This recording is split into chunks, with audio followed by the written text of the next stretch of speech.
All right, welcome to another episode of the Couch Coaches podcast where we talk about everything going on in sports. And we just had a pretty wild Lakers game that they were absolutely manhandling them the whole game, and then all of a sudden they got really close in the fourth quarter. So we even pushed back the start of the time so we could just I was hoping that we would push it back and we could come on here and say how the Lakers lost, make fun of Deacon Greg, all that stuff. But they definitely pulled it out in the end, and then we got the Dubs game starting right now. So since we're in playoff mode, so one, congratulations to the Lakers for you guys get to go play Denver now. Congratulations on that. Good luck.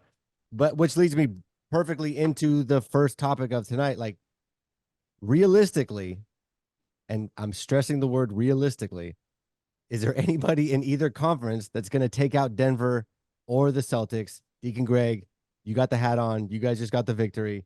Is there anybody realistically, again, let me stress that can take out Denver in the East or Denver in the West or the Celtics in the East, please? Well, I'll start out in the East with the Celtics. The Celtics, they're like got 12 games up on everybody in the East. They're playing good ball, but the thing about the Celtics is they let you hang around. They don't just, and the playoffs is like Bill like to say, playoffs is a different animal. And if you let them hang around, anything could happen. And I think Giannis is out. I don't know what his status is, when he's coming back or what. But I would think, the Knicks are trying to make a run at a second seed, but I just really don't see the Knicks making that move. But I would say I would keep an eye on the Sixers.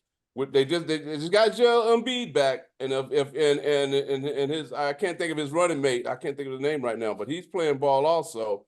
They got, if it just depends on the health of Joel Embiid. If he gets back and get his legs under him and is able to play, I think without the Bucks, without Giannis, that the Sixers would be the team to keep an eye on. Only because the Celtics, they just let you hang around way too much for me.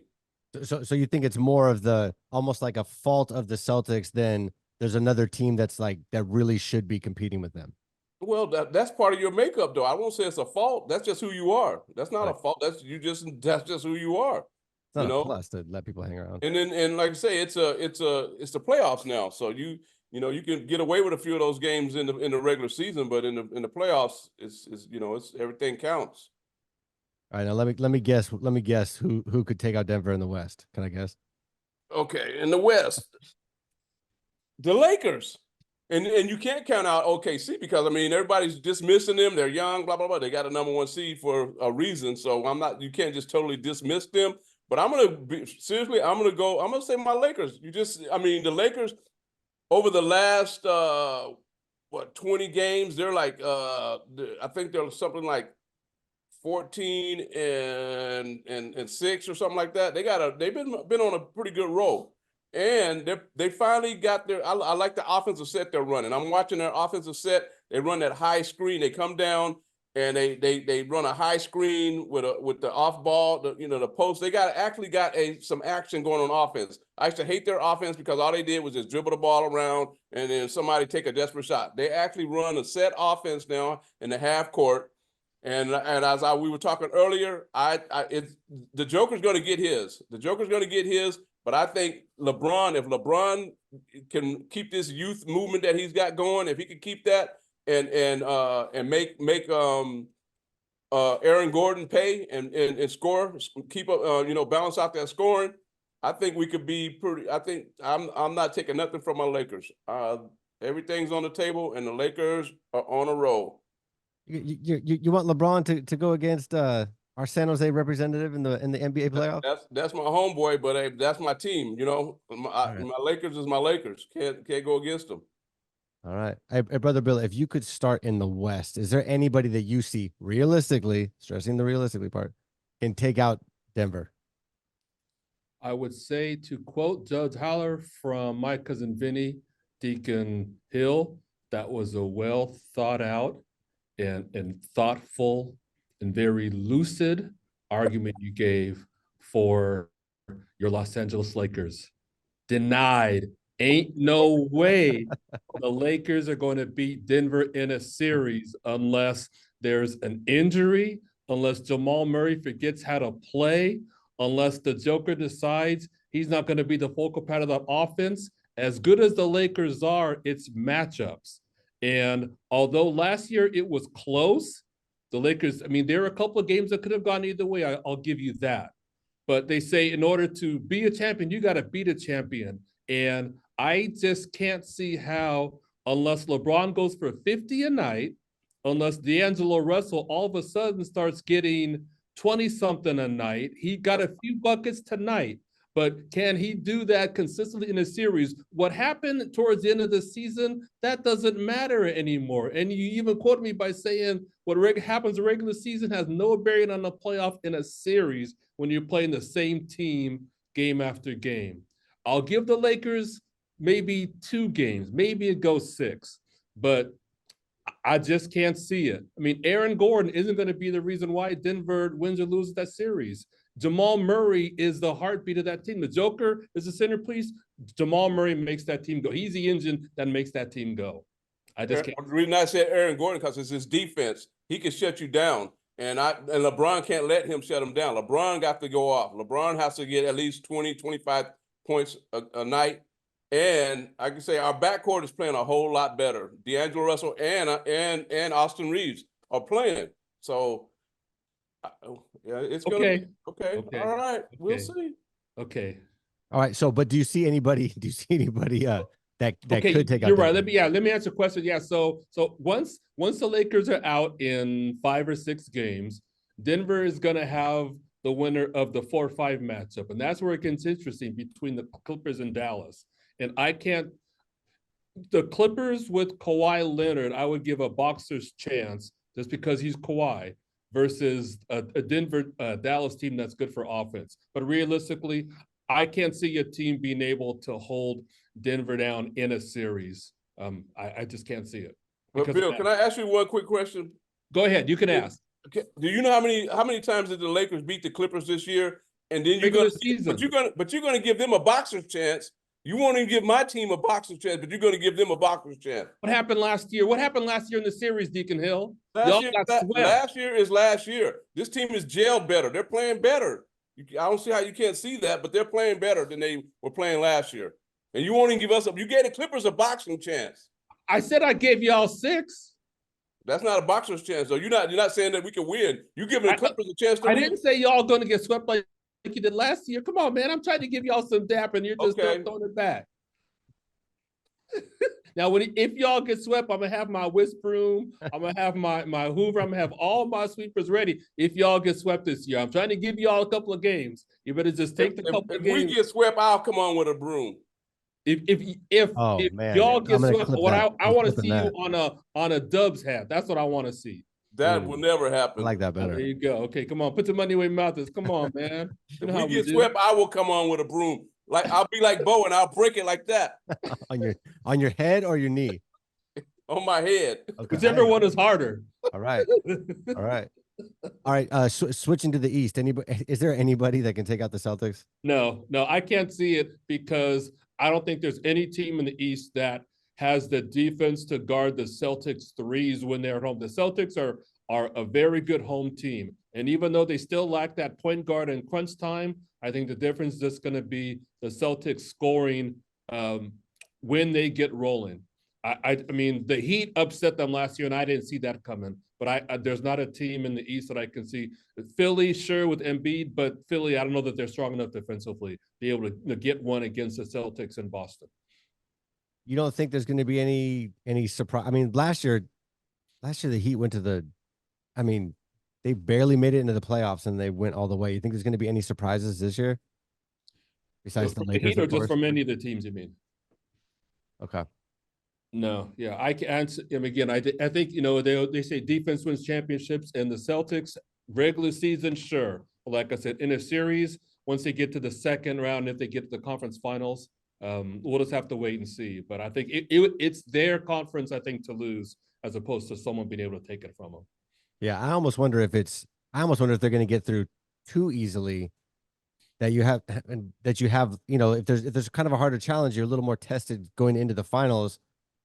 To me, I would think that would be better for the finals. And to me, I'm not seeing a whole lot of resistance in the East, just with injuries, or with kind of injuries, or I don't see it at all. Yeah. Anybody. The Giannis injury tilted the scales against the Milwaukee Bucks as being a possible team who I could they could give the Celtics a run for the money, because they've been there, they've done that. I mean, sure, they lost who's their one guard who's good on defense. I'm drawing a blank now, but they have their championship core still. But Giannis not 100%. That's going to be a tough road. And it What sounds is like his he's got. status? What is his status? What is his injury? I haven't really So, followed so that. the last thing I saw was that they are prepping for him not playing, and it's basically what KD had his last year with the Warriors. It's like a calf strain, but it's when he first got injured, they thought it was an Achilles, so it's like it's in that area. Mm. But and granted, it could just be sportsmanship, but I read that they're planning on playing without him, which is not good. Just for the first round. Yeah, Okay. I mean, at least for the first round. Wow. So sticking with basketball, we've been talking about a lot on this show, and the NCAA women's tournament just the last 2 years has just totally blown up, and especially this year. I mean, even the draft. They said the draft got like just crushed all the records for any draft they've had before. I didn't even know when the WNBA season was until today when we were talking in WNBA season and we were talking about what subjects we're going to talk about. Will your interest personally in the NCAA tournament, will that transfer to watching some more, whatever your number was before, more WNBA games for their upcoming season, which I guess starts in the summer? Brother Bill, I'll start with you. I think it would depend on where players go, because I only even know by name only a handful of the teams anyways. And so like I didn't see whether or not Angel Reese, got drafted in the first round. I Chicago. know Caitlin Clark went to Indiana. I know what's your name? The center for Stanford. She got drafted. So I think I would, to answer your question, I would watch more just for certain players than I would a team, only because I just don't know the teams.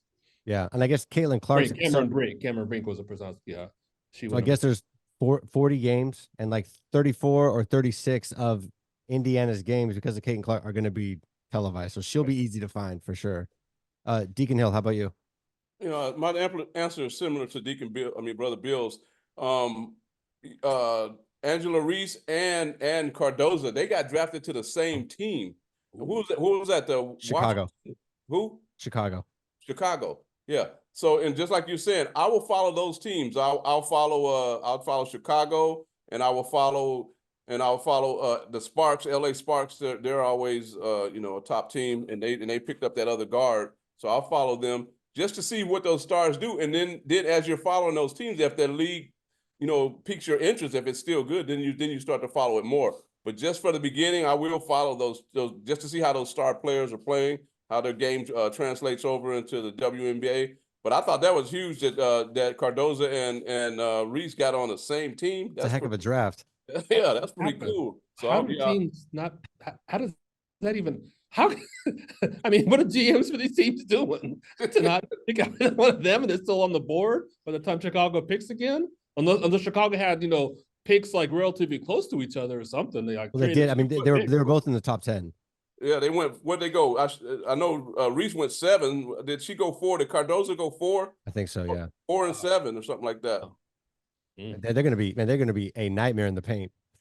Jeez, you better. Well, and the only person that can 100% beat that is Caitlin Clark. She's going nowhere near the paint. What? Okay, and I don't know if you guys. I'm kind of dropping this on you guys without bringing it up before. What do you think it is about Caitlin Clark that is just blown up with her popularity, and then kind of helping the NCAA women's tournament, and then now it's going to be helping the WNBA because they're going to have so many televised games. Like what is it about her game that seems to connect with people that other players hasn't connected with? I said it before. I think she's almost like a female version of Steph Curry. It's just her energy and the way she moves up and down that court. she makes all the other players better around her. And she can shoot. She'll get her shot off. She can hit that three. I don't know how well that her offense is going to transfer over into the WNBA because the girls are bigger and faster and stronger and all that stuff.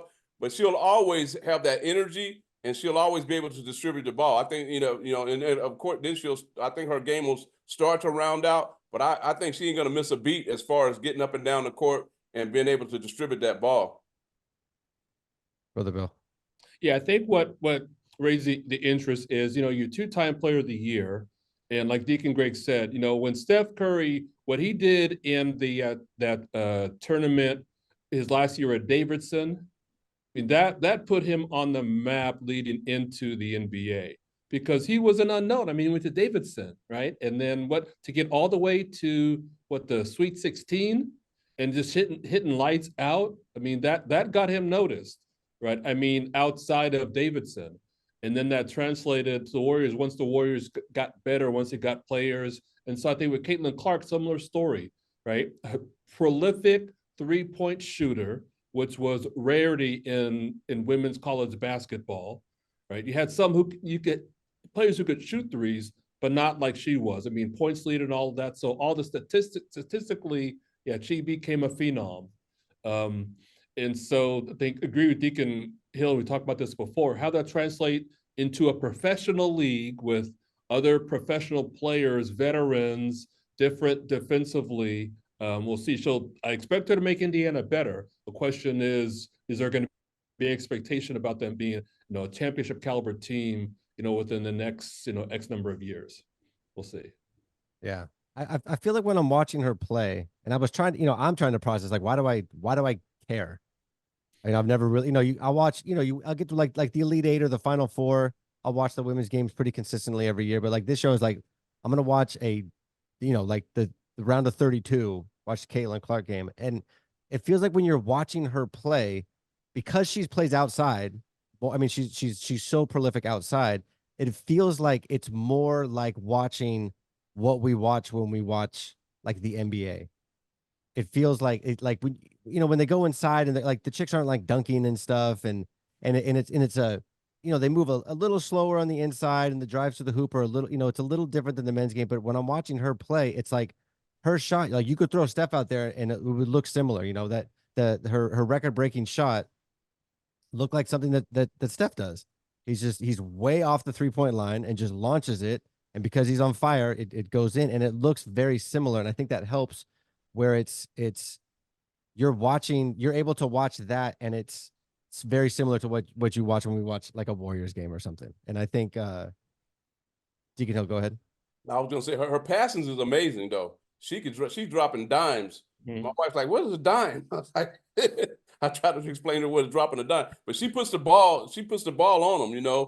Whether it's like she's throwing the ball all the length of the court, or whether she's penetrating and dishing. That's what I love about her game. That's what I think. That's I'm gonna be wanting to see in the WNBA. The way she gets her teammates involved. That was one thing they were talking about, is like her Iowa team wasn't like stacked with 5-star athletes. So she's taken 3 stars and taken them to the finals 2 years in a row. I mean, granted, you're well coached, all that's you have to have all those things, but now she's gonna have all top tier people. I mean, whether Indiana's at the drafting first or drafting last, they're pro players. Mm-hmm. And her being able to dish it out to, I don't want to say real, a little cold, but like dish it out to real players that's going to be crazy. I mean, granted, I don't know what they're going to do with Chicago with those 2 chicks on the inside, but other than them, it's, the passing is going to be sweet. Hey, Dean Greg, so if my sister, your wife, wants to be familiar with what a dime is, tell her to start watching some Warriors games because we're good for about 30 dimes a game. Well, we need a couple dimes right now. We're down 10. We need a handful. I'll tell her. She'll get it from me. She won't be getting it from the Warrior game. All right, and moving to football, but not draft stuff because we got to save that for when we get even closer to the draft. Spring football, the spring football leagues. They've been trying to kind of get this going. They started a couple before COVID and kind of tapped out, and now they sold to The Rock, and then they combined with the other one, and now we have we have spring football coming up. I love football so much. I am obnoxiously into football during the season. I don't do things on days with good games. I look at people crazy when they plan stuff on like a Sunday afternoon and the Niners are playing. I don't get it. I have zero interest in spring football at all. I was telling you guys before we started, it feels like Christmas in July. I also love Christmas, but I like Christmas where Christmas is supposed to be, and I like football where football is supposed to be. And it may be just me, and maybe it's because there's such a desert, a sports desert in the spring that it'll work because people are just like, I got to watch something, so it might as well be this. Maybe that's the thing, and they're only looking for, a million viewers a game. I have no interest, and I'm a huge football fan. Curious what you guys think about the spring football leagues. Deacon Greg, I'll start with you. I have to agree with you. They've tried it before, and they tried the USFL, and they tried different leagues. I remember way back when they had the San Jose Tigers or something they used to have back way back. Sabercats. Oh, the Arena League? Yeah. Yeah. No, this is before that. Okay. This is before the Sabercats. Wait, this is probably before you two kids were born. No. They should play at Powell Stadium over there on King Road. It was the San Jose Tigers is where wow. They played at Powell? They played at Powell Stadium. That was way back in the day.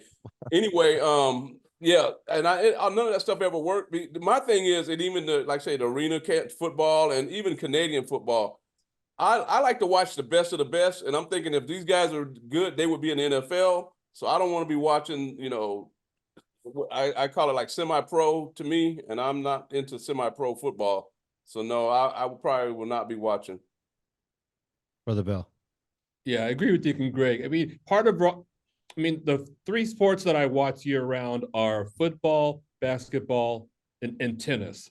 Be honest. I mean, granted, and I would throw baseball in there as well, but I think I follow sports and sports teams, not just for the sport itself, but for the story for players, because over time, there are stories that start to develop around kind of the character of a team and of certain players that make following the team exciting, right? And so with these other leagues, with the Sabercats, with the XFL, the Arena League XFL, there's no story to kind of grab my attention and hold me. And even if I was watching a few games of the local team, it would take me some time to watch, and that would take time away from other things that I'm doing. So springtime, I'm watching the French Open in Wimbledon. And like I said, tennis. So because that's my break in between NFL and basketball. So yeah, and I feel it's like watching. It's like not even watching college football. It's like watching preseason, but even these guys aren't even in preseason. You know what I mean? Like it's not even that. It's like watching D2 football. And granted, I know these guys are better than that, but it's like it's if they were good, they wouldn't be playing there. It's not like there's not a ton of NFL roster spots. It's not like basketball where it's pretty limited. Like there's a ton of spots, and these guys aren't in any of those spots.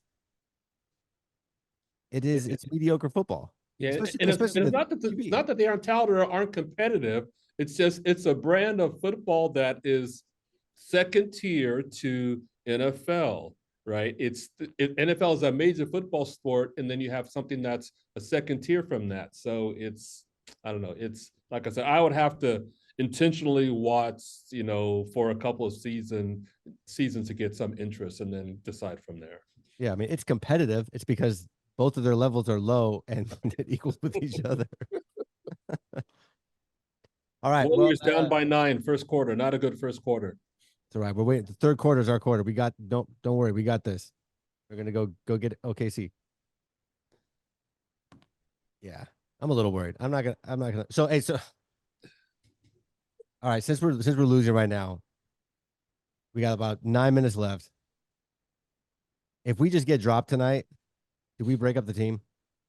Even if we don't get dropped tonight and we make it to the, let's say we make the playoffs and we play OKC and they get beat by OKC. Do we keep what we got going the last couple of years? Brother Bill, I'm gonna start with you since you got the beautiful jacket on. Yeah, if I'm the GM, if I'm Lake Up, that's a hard question to answer because I think it starts, I think, with two main players. I mean, Draymond, I don't think is even tradable. I mean, they've got him. He just signed a new deal last year, and I don't even think that he's tradable. So they probably still keep Draymond. And then the other question is about Clay. Whether Clay stays. If Clay goes, then you're talking about a completely different team to fill what he does, and are they even championship caliber? I think if I'm a betting man, I would say it's long odds that Clay stays unless he has a very good postseason, starting with tonight and then the next game just to get into the playoffs. So, I mean, if I was a betting man, I would bet, unless if they go far in the playoffs, that there's going to be significant changes in the offseason. If you're the GM, do you have the same sentiments? If I want to win now, if I want to stay relevant now while Steph still has something left and want to be competitive, I think it's going to be a move that Lacob will be forced to make. Yeah. Okay. Deacon Hill. Yeah, I agree with Brother Bill. And I was hearing some other things about of course, Clay would be, like you said, Draymond, his contract, there ain't nobody going to touch that anyway. So you kind of like stuck with him. I think that, I don't know why you guys did that, but you did it. And Wiggins. PPOY, man, that's why you want him back in 2022. You have to take the bad with the good, unfortunately, with him, but that's why. Okay. Well, I've been telling you guys this for a couple of years that he was done, but you guys, okay, keep on keeping the bad with the good. But anyway, and Wiggins, I heard Wiggins is gonna be one to be moved also. So yeah, I think if you guys make an early exit and out of here, that yeah, there are gonna be some changes. And I think those are the two names that you guys will be looking at is Wiggins and Clay. And unfortunately, I feel the saddest part is Curry. He's like stuck in no man's land right now. What do you do? Yeah, the thing that gets me is when you hear about like the NBA rumors, and it could just be people making stuff up or whatever, but people that supposedly have information talk about them trying to trade for another superstar. And to me, it's like, bro, we don't have the team. Like you could trade whoever for the superstar, but then you have two superstars and nothing else. I'm like, and it's just to me, that mentality, like, that's not building a team. That's just like, that's like throwing money at a problem. Like it doesn't, I mean, maybe it makes you a little bit more competitive, but the West is not looking bad. And it's not, I mean, the Lakers are a play-in team. We're a play-in team. Like the West is good. Like, so just dropping another superstar and there's not, I mean, so we're going to go to the 6th seed. We're going to be maybe saying the like the Lakers. This is one of the better season winning records in a long time. And like I said, they barely made a play-in with a record like that. I mean, the Clippers have like the 2014 All-Star game on their team, and they're not. What are they doing? They'll probably get bounced out in the first round.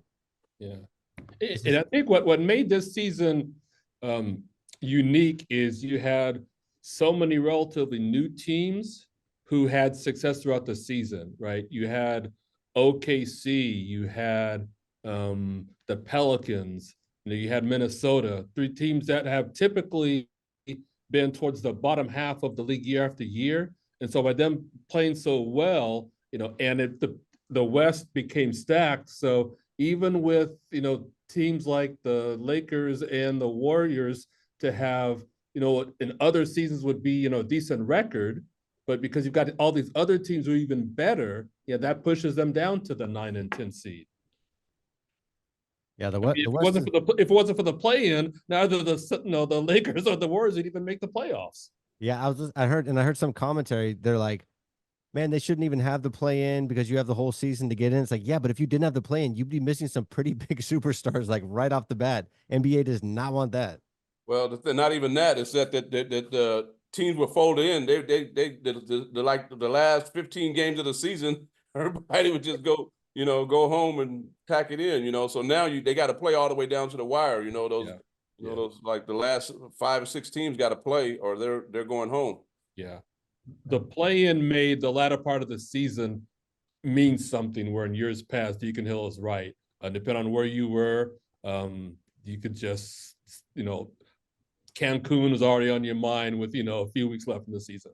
Yeah, I mean the Warriors. We've been talking about this a month ago. I mean, that sounds terrible. So I'm all for the play-in. I'm all for the play-in. All right. Well, hopefully we're still talking about the Warriors next week. I'm gonna keep my fingers crossed.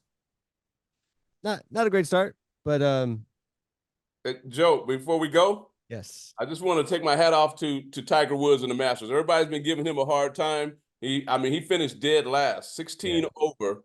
But you know what I was impressed with? I kept telling my wife, I hope he doesn't quit. I hope he comes back, because a lot of times when he's down a lot, he don't come back the next day. He got something going on, or his leg hurt, and then he got the flu or something. But he kept playing all the way to the end, and I just like that the fact that he kept playing, and plus that builds on for the next time he comes out. The only way he's gonna get endurance. That's what he needs, because he can still hit the golf ball. He just don't have the endurance to play. So he got to keep playing. So I just want to take my hat off that he didn't quit and he kept playing.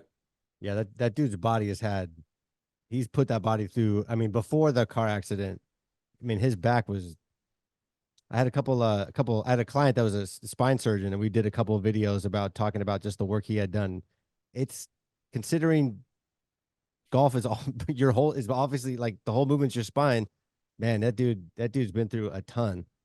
And they say like the Masters, that's the toughest bill. That's the toughest course to walk. That was equivalent to walking 17 miles up and down hills for 4 days. 17 miles. Okay. That's good. If I want to walk 17 miles, you know what I'm doing? Driving. Walking 17 miles. I'm just gonna walk 17 miles. I don't need a bag and a vault for that. Yeah. Can you imagine that without a caddy? Yeah. Lug all those. Oh my gosh. I All mean, right, well, go I ahead. got my fingers crossed. I'm sure we'll be all basketball next week, and we got the NFL draft coming up, so we're gonna be doing some draft stuff. But Deacon Hill, congratulations on moving on. I'm so happy for you. Yeah, a Speaking lot of of people NFL, to thought the Warriors, did y'all name a starting quarterback yet? I mean, the Raiders? We're not there yet, okay? Don't worry about it. Okay. Don't worry Just about asking. We have, Just we asking. have all next season to turn on the I Raiders. was watching an interview with Purdy the other day, and it kept freezing. I said, just like Purdy, it just freezes. Bro. But no, everybody was saying that the Lakers should fold in because they didn't want to face Denver. Oh, let fold. No, that's not what we do. Okay. Yeah, that would be insane. Because for you never know what's going to happen the next game. Exactly. You never know. That would get be 4 days rest, and we'll be fresh and ready to go. fresh as a 40-year-old LeBron could be. All right. See you guys next week, hopefully with the Warriors. All right. See ya.